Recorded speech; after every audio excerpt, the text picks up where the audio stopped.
20장.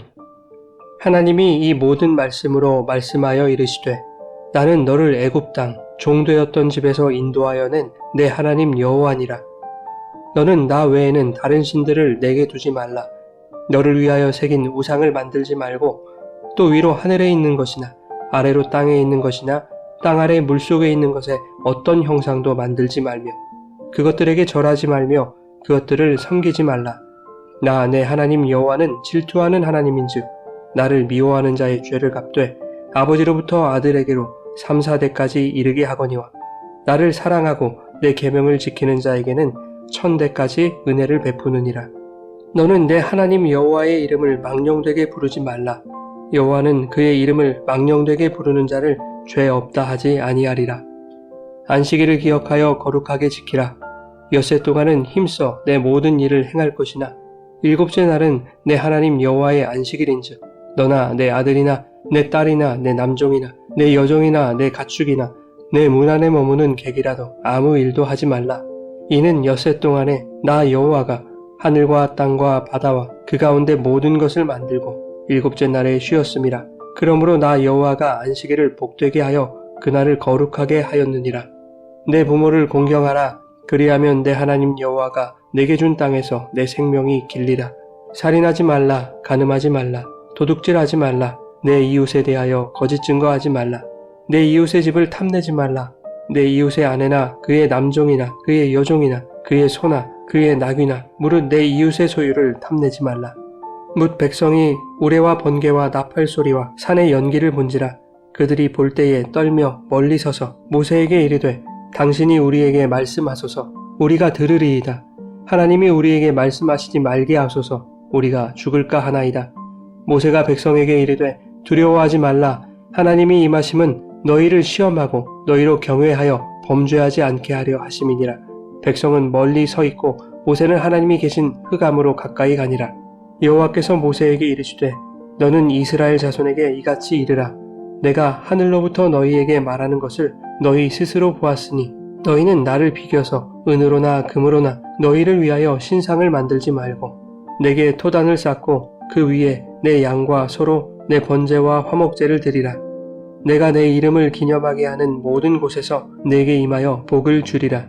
내가 내게 돌로 제단을 쌓거든 다듬은 돌로 쌓지 말라. 내가 정으로 그것을 쪼면 부정하게 함이니라.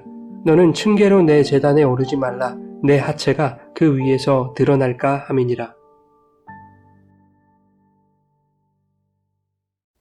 여러분 좋은 아침입니다. 오늘도 말씀의 은혜가 여러분의 삶의 풍성이 임하기를 소망합니다.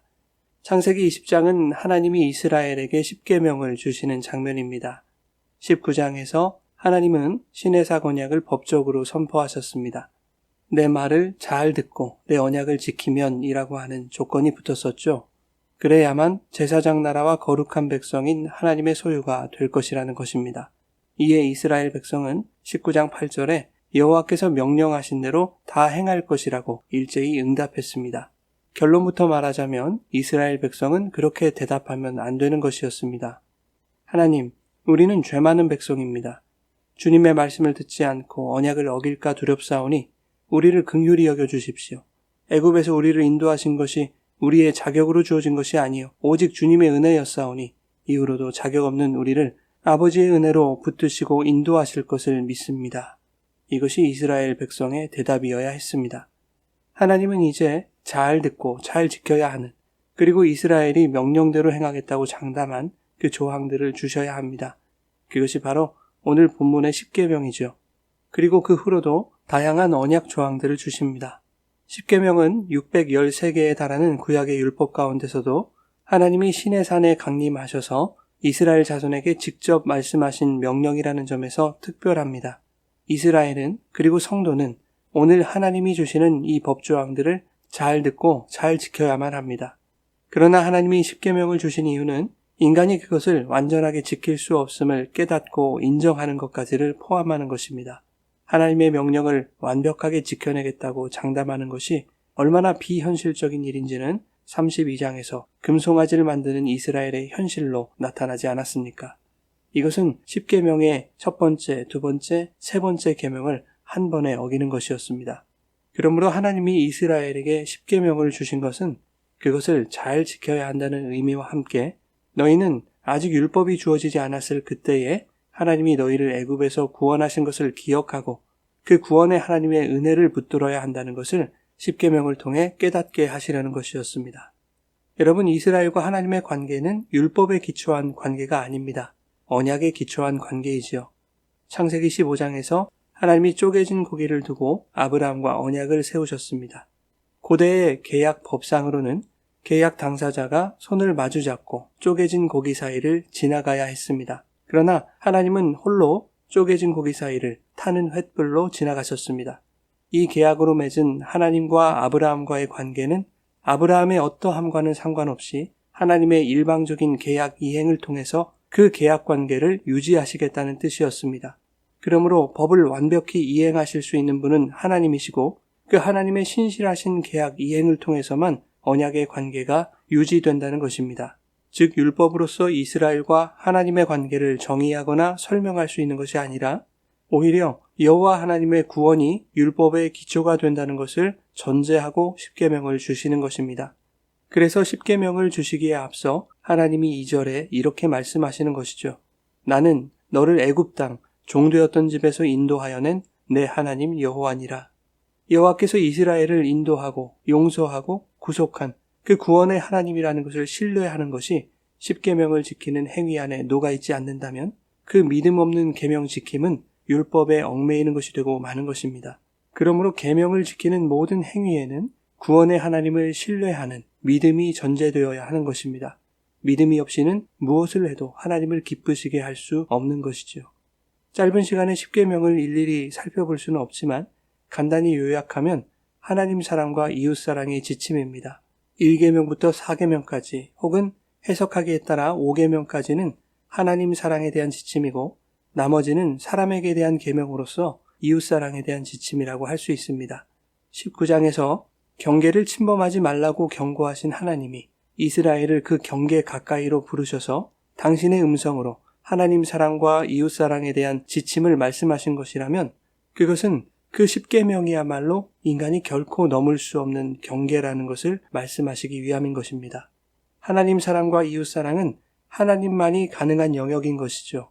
그래서 하나님이신 예수님이 모든 율법을 하나님 사랑과 이웃 사랑, 즉 사랑으로 완성하신 것이죠.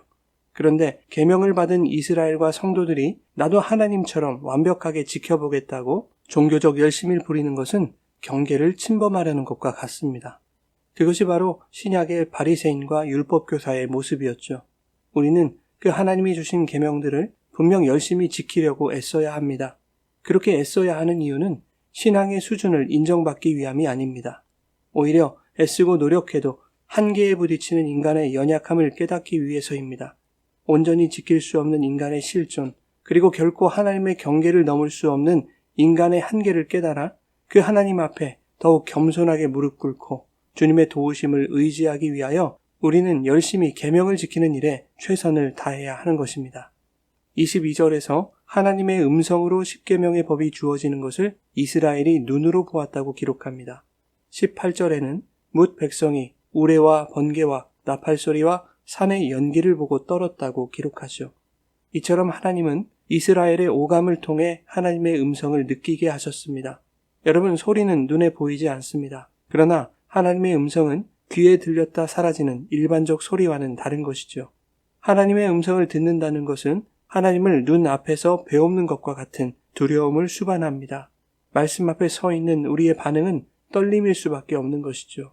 하나님의 음성에 떨지 않는 것은 그 음성이 대수롭지 않게 여겨진다는 뜻일 것입니다.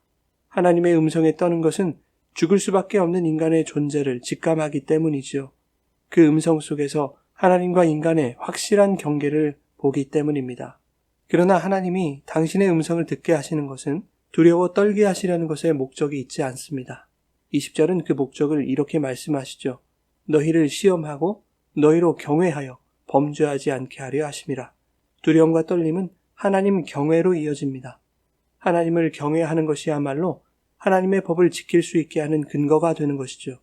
그러나 그 두렵고 떨림의 하나님을 경험했음에도 불구하고 후에 이스라엘이 금송아지를 만드는 것을 보면 인간의 죄성이 얼마나 악하고 미련한 것인지를 알게 되는 것입니다. 하나님의 명령대로 따르겠다고 장담했던 그 인간 안에 가득 찬 허구성과 두려움의 하나님도 자아 성취의 도구로 만들어버리는 이기적인 인간의 실체가 드러난 것이죠. 그것이 베드로가 예수님을 부인한 것으로, 그리고 오늘 우리가 수시로 세상과 타협하는 것으로 폭로되지 않습니까?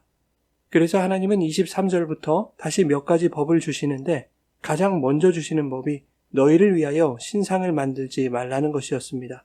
이것을 강조하시는 이유는 그만큼 인간들은 자기를 위해 하나님도 우상으로 만들 수 있는 존재이기 때문입니다. 사랑하는 여러분, 오늘도 하나님이 우리에게 하나님 사랑과 이웃 사랑의 강력한 법을 주셨습니다. 그러나 그 법은 우리의 행함에 달려있는 것이 아니라 자신의 아들을 십자가에 죽이기를 마다하지 않으신 하나님의 언약 이행에 달려있음을 기억하시기 바랍니다. 그럼에도 불구하고 그 법은 하나님이 우리에게 반드시 지키라고 주신 법이기에 오늘도 힘써 지켜야 하는 것입니다. 그렇게 힘쓰고 애쓸수록 그 법을 온전히 지킬 수 없는 나 자신의 연약함을 발견하게 될 때 그러한 나도 구원하신 하나님의 은혜가 얼마나 위대한 것인지를 새삼 깨닫게 될 것입니다. 그 구원의 은혜가 우리를 하나님 사랑과 이웃 사랑의 삶으로 이끌어 가실 것입니다. 그것을 믿으며 오늘도 하나님의 음성에 두렵고 떨림으로 반응하는 하나님 경외의 삶을 살아가시기를 예수님의 이름으로 축원합니다.